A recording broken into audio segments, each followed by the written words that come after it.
I'm going to introduce myself. My name is John, but my grands call me Grumpy. You are at Grumpy's Peppers channel. Thank you for finding me. I very much appreciate it. Hope you enjoy what we talk about today. We're going to talk about isolating peppers for seeds. Why to do it, how to do it, if you should do it, why I like to do it, and also go with open pollination. Let's talk about, though, before we do that, let's talk about open pollination, what that actually does. The factors with open pollination are wind, rain, birds, pollinating insects like bees, butterflies, ladybugs, ants. Ants are great for pollination. The problem with ants, though, if you see them, make sure you look under the leaves for signs of aphids. Aphids are from hell, and they'll kill your plants, and they'll terrorize you forever. I hate aphids.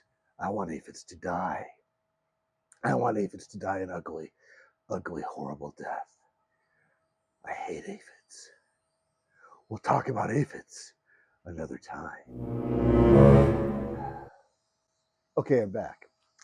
So what happens is, obviously, the pollen will fly through the air from one flower to another, and it could cross-pollinate with your peppers, which, is fine if it's something intentional, or if it's a happy accident, that's great too. But if you're trying to keep your peppers as pure as possible for whatever reason, open pollination might not be the best. You're still going to get, don't misunderstand, you're still probably going to get a hot, tasty pepper.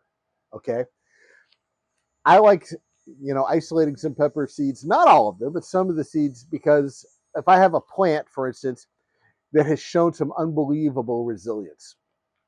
One of my daughters gave me a pack of seeds from St. Augustine, Florida, for something called a Menorcan datil. I think I'm pronouncing that right. Datil, a Menorcan datil pepper.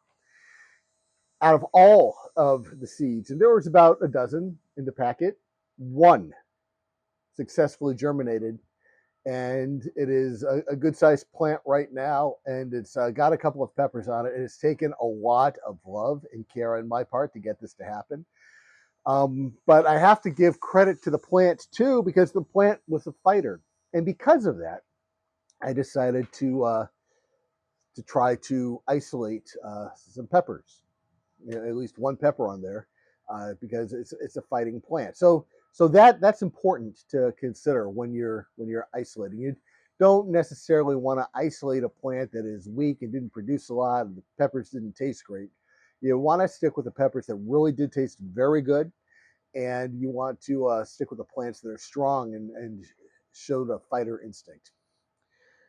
Another reason that you might want to isolate the peppers is because you get a particularly really good, really hot pepper that made a sauce that made your toes curl, or a powder that just blew your mind. So you're going to want to try as much as possible to keep that if you can. So the best way of doing that, or one of the best ways of doing that, you can try propagating it, and or you can isolate peppers and harvest the seeds. So let's talk about different ways that you can isolate. And there are a few, and I'm just going to hit on three. Excuse me. I'm going to finish off with the one that I do because it is the least expensive and the most affordable for my income. So the first one is long distance. If you have a couple of square miles, perfect. You could put your plants in different quadrants of your couple of square miles, and have very little fear that the capsicum chinese is going to pollinate or cross-pollinate with a bell pepper, or vice versa, or even your white ghost and your red ghost cross-pollinating to create a pink ghost, which, by the way, would be kind of cool if that happened. I don't know if the science works that way. In my mind, it does, but I'm not a botanist or a scientist. I'm just somebody who likes to screw around with plants. So if somebody's ever done that, let me know in the comments, because I'd really like to know uh, what color it turned out and how the heat was. I'm just curious. These things I might try next year. Um, I don't have the budget for a couple of square miles to be able to do that, or even for that matter, a couple of 300 or 400 acres. Don't have that in the budget. So another way is a greenhouse. If you have a greenhouse, you can put all of one type of pepper in there, like all of the scorpion pepper in one, all of your red ghost peppers in another, all of your Carolina Reapers in a third. But you see what you're looking at right there. Even if you had big a big greenhouse that you had walls inside, so everything was separated and isolated from each other, you're still talking about quite a bit of money. And again, not in my budget. So for a greenhouse, so the next best thing, and I've gotten this idea from two sources. One is a gentleman in UK. He's in England. His name is Sean. The name of his channel is Chili Chump. I I recommend it if you're not already watching him, and a lot of you probably are. He is very good at what he does. He shares a lot of his knowledge and wisdom, and I recommend his channel quite a bit. And this idea, he's one of the people who used this idea, and I got this idea from. Another is folks up in Connecticut, and I can't think of their name, and I'm very sorry about that. But the name of their channel is Pepper Geek, and it's a husband and wife team, and these folks are great, and they're very educational as well, as far as how they grow their peppers and how they gather their seeds and the sauces they make and the tastings that they do. So, uh, Pepper Geek, I would give them a big shout out to them as well as Chili Chump. And if you haven't watched go to their channel and watch a couple of their videos. I'll put a link to their channel in the description of this one because I like them a lot. They've helped me a lot. They have no idea who I am, but by watching their videos, they've really helped me a lot. So, at any rate, what we're talking about though right now are these mesh bags. And if you look at it, it's exactly what you would go and find at a wedding registry, not a wedding registry, a wedding reception that they have goodie bags for their guests. That's what this is. It's all this is. I got a packet of 100 for $9 on Amazon. Okay, I can't afford a greenhouse, but I can afford $9 for 100 of these things. And obviously, I'm not going to use 100 of them at any one time, but they're reusable. You can throw them in the wash and just call it a day. It works. It works great. And what I do is I take it, and before the flowers open on the plants, before the buds open up, you take it and you put it over the bud or the branch that has a couple of buds on it, a couple of things before the flowers open. Cinch it up, and walk away from it. I check it every after some time. I would check it to make sure on a couple of things that the flower is still there and hasn't fallen to the bottom of the bag because that does happen. There's no way around that. Either the flower is going to fruit or it's not. And if there is a fruit showing, you can take the bag off because it's no longer susceptible to pollination. It's fine after that. Cross pollinating won't happen because it's already done. Everything is inside, and the seeds are where they need to be. The mesh is fine enough so insects can't get in there. Sunlight can, so you still have photosynthesizing coming, and it's not killing the leaves.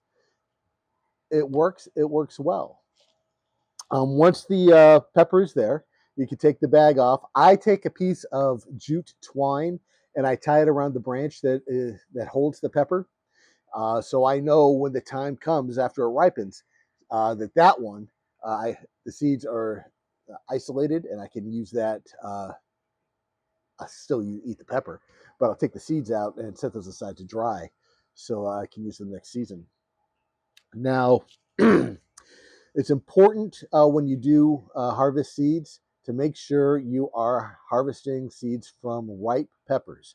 If you are harvesting seeds from peppers that are not ripe, that are still green, um, the odds are good you're not going to get any kind of germination because the seeds have not fully developed. Everything with gardening so far with me has been a learning curve. Nothing I have discovered or done has come naturally or even works logically in my head. But I follow enough people online who I absolutely respect as far as what they do, and I take their word for it. I try it, and my God, they're right. Who knew? So I do recommend tying off though with a piece of natural twine. I use jute. I prefer it to say the synthetics of a ribbon or something like that. Even though I'm taking the ribbon off, the jute still would break down. The ribbon will still break down in the weather. And we get a lot of rain and sun here on a daily basis. We're going to have rain today. We had a lot of sun. We've got wind happening. So it's going to break down just because of the elements. So I use too many plastics and other things and other aspects of my life that I can at least cut down a little bit when I do this. And this bag, by the way, is obviously not a natural product. It is a synthetic product, but it's reusable. I can take this and wash it out. Oh, that's another thing.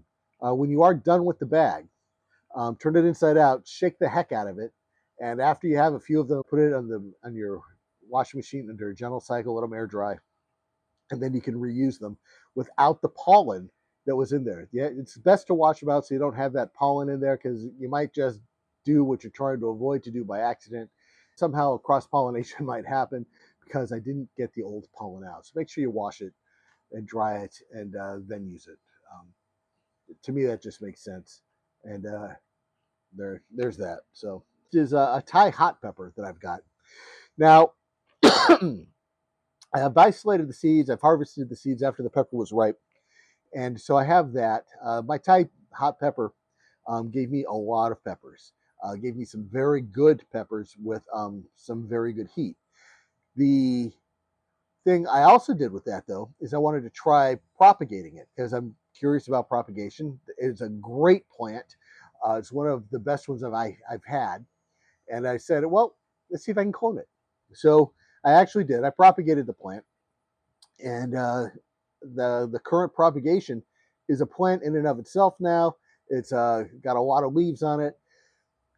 I'm going to see. I haven't made up my decision yet. I made up my mind yet as to whether, because it's October now, it's also like in the low 80s. I'm not bragging. I'm just explaining. So I've got a longer growing season than a lot of the country does. So I'm going to see if I can keep this going and how long I can get it to last. We have not many days of frost here in Florida. I'm from Maine. I lived in Maine most of my life. I know what cold is. I know what frost is, and I know what ice is. I moved down here for a lot of reasons. One is I got tired of the term polar vortex on a daily basis in the news. The thing with down here though is we do get a lot of heat, and the plants, whereas they like warm ground, don't always like the hotness. But I've got this back to the Thai hot that I've propagated. I'm going to be seeing if that will last through the winter and how far I can get it along. On the days that we anticipate a frost, and there's like maybe 3 in the entire year, um, in January and February, there really aren't many because mostly it'll drop down to lower 40s, upper 30s is the coldest usually, but every now and then it will drop below freezing, and it doesn't happen often though. I'll bring it in because it's in a grow bag, or actually it's in a container. It's going to go into a grow bag, and I'll bring it in. But I want to see how long I can make it last in this area. Peppers are technically perennial. A lot of areas can only grow them annually, and that's because of the weather, and I get it. I'm trying to take advantage of the kind of growing season we have here because in the heat of summer, in July, in August, parts of June, parts of September, it's really hot and there's not a whole lot of activity and action happening. So I'm hoping to see what happens on the other end because I'm new to this. I'm still working it out. I'm still having fun with it and having a good time. So we'll see how that goes. Now, I do have seeds that I've got open pollinated, and a lot of the seeds you find online, the the reputable people will tell you right off the bat that it's open pollinated. I have no problem with open pollinated seeds. The ghost pepper seeds that I planted this year and the Scotch bonnet seeds that I planted were a gift from one of my daughters, other daughter, and I have no idea if they're open pollinated or not. Open pollinated peppers do lead to a diverse and genetically stable variety of pepper that you can grow every year. It'll just be slightly off each year, possibly. And that's not even definite, it's possible because peppers are self pollinating. So if it's pollinated by itself before anything else gets to it, great. If not, it's really not the end of the world. And you can really have some fun with it. I'm done. And I hope you guys have a great day. I hope you find your Zen.